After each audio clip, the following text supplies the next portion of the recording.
What's up, everyone? Mr. NoobTube Gamer giving you guys another Call of Duty Black Ops Cold War gameplay commentary. Today we're playing Team Deathmatch on Hijacked. And yeah, you can tell by the title that we're talking about skill-based matchmaking again. I know a lot of you are getting tired of hearing about it at this point and feel like it's kind of beaten to death and there's really nothing else to say. You know, you either love it, hate it, or just tolerate it. And that's just how it is. But I figured in this video, I'd spend time actually explaining why so many people, particularly in the Call of Duty community, why so many COD players hate skill-based matchmaking. Because the Call of Duty community has definitely been the most vocal in their opposition against SBMM. I mean, there are a lot of COD players that are just okay with it, but skill-based matchmaking is definitely a more controversial subject in COD than it is in any other multiplayer game. And that's definitely for a reason. There's a reason why you don't hear as many Valorant players, for example, complaining about skill-based matchmaking as the COD players do. And that's because if you compare Call of Duty to Valorant, or CSGO, Halo, even Battlefield, Call of Duty is the easiest game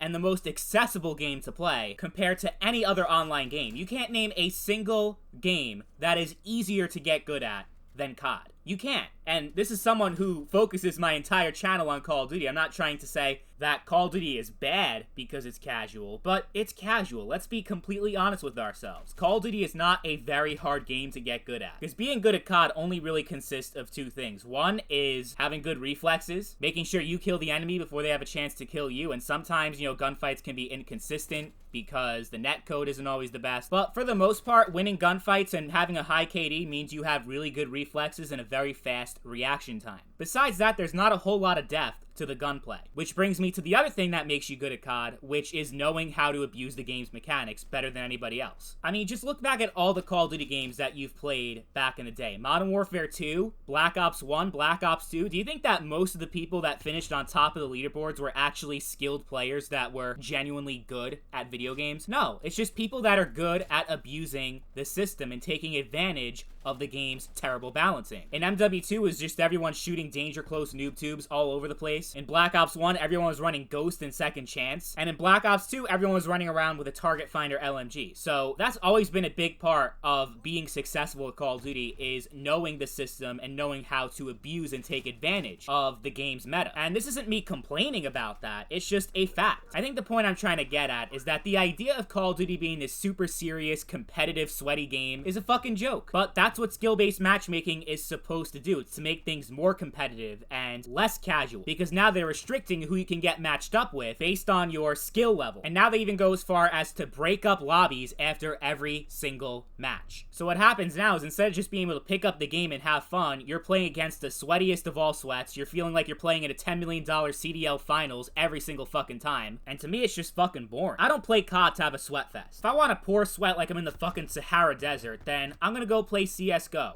Or Valorant, or Quake, not Call of fucking Duty. So that's one reason why so many COD players, including myself, are very much against the idea of skill-based matchmaking, because most of us that play COD don't take it that fucking serious. We just want to play and have a good time. I don't mean to spoil the gameplay, but I mean, you guys can tell so far I'm not doing so well. Because of SBMM, I'm barely pulling a 1 KD during most of this gameplay, but I somehow pull off a chopper gunner. I got a chopper gunner towards the end of this gameplay and got like 10 kills. Do you guys think I deserve a chopper gunner based off of my gameplay? I'm sure most of you will say no, but I still got it thanks to the streak system in Cold War, where you can be the worst player and still get free streaks, since they keep carrying over even after you die. They don't reset. And you can tell I don't even have the chopper gunner as one of my 3 streaks. I have the care package, so yeah, that's how I got the chopper gunner, through a fucking care package. There are a lot of times I get a high streak from a care package. I didn't even get, like, how many kills in a row to get it. I literally had to keep dying and dying and dying until I finally got the points to just get a care package. So the idea of this game being taken so seriously and being this real competitive game, oh yeah, it was so competitive. I got like 10 free kills from a chopper gunner that I didn't even deserve to have. Give me a fucking break. This game is so competitive and so serious. Yeah, okay. A game with free streaks, the most basic gunplay you can possibly imagine in any first-person shooter game. Doesn't even have fucking flinch. Yet I'm supposed to be fine with Call of Duty now being a sweaty, competitive shitfest. I'm supposed to enjoy this. It's not that I can't handle competition, because that's the argument people keep saying, you know, when everyone talks about SBMM and COD, the people that love skill-based matchmaking, which, you know, those people gotta get their head checks. I don't know what the fuck is wrong with these people. But yeah, the people that like skill-based matchmaking in COD, they tend to characterize people against skill-based matchmaking as those that are afraid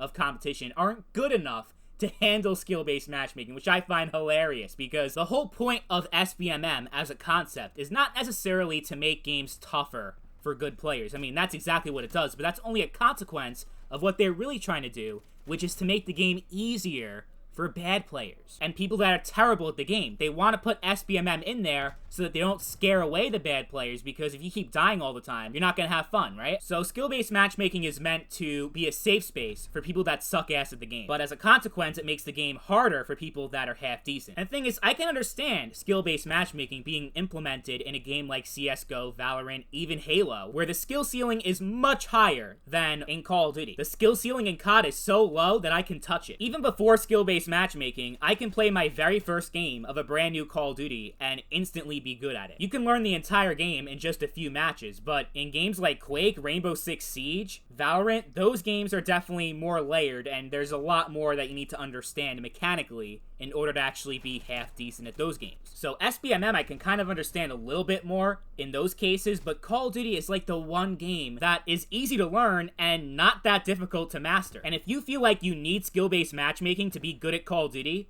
then there's something wrong with you. If you can't pull a 1 KD without SBMM in a game as simple as COD, that's a you problem, not the game's fault. But seriously, I can't imagine actually having a negative KD in Call of Duty. It's so fucking easy. But hey, for those of you that are that bad at the game and feel like you need a skill-based matchmaking system in order to have fun, then maybe what the devs should do, instead of bringing the game down for everybody else, maybe they can create a playlist just for the really bad players and call it the Call of Duty Special Olympics or something like that. That way you have your safe space and we get to keep enjoying the game. But now, the more I think about that, that's a pretty shitty idea, because pub stomping noobs and really bad players, that's like a huge part of where the fun is in Call of Duty. If you don't have that, then it's not COD. But that's pretty much how it's been since Modern Warfare with the strict SBMM, and it's just killed the game. It's killed the entire franchise. It takes all the fun away from COD. And I think the thing that really stings the most is that, okay, I know there are a lot of people that are really into competitive COD, there are a lot of pro players, and there's a lot of that shit going on. I personally couldn't give less of a fuck about competitive COD, but I understand that's a thing. But the thing is, we have a ranked playlist in Cold War. The moment they added League play into the game is the moment that skill-based matchmaking should have been taken away completely from the public lobbies. But they didn't. Skill-based matchmaking is still in the entire fucking game. And it's disgusting. There's really no other word for it. Skill-based matchmaking goes against everything the Call of Duty series used to stand for. Call of Duty was always that one game that you didn't have to take it so seriously. It was just a casual, chill game. Not anymore. Now it's a total sweat fest like every other game on the market right now. Call of Duty was the one game where you didn't have to sweat as hard, but now it's just like the rest of them. Call of Duty as we once knew it is dead, and it's probably never coming back. And that's why so many COD players hate skill-based matchmaking, because it single-handedly ruined the entire series.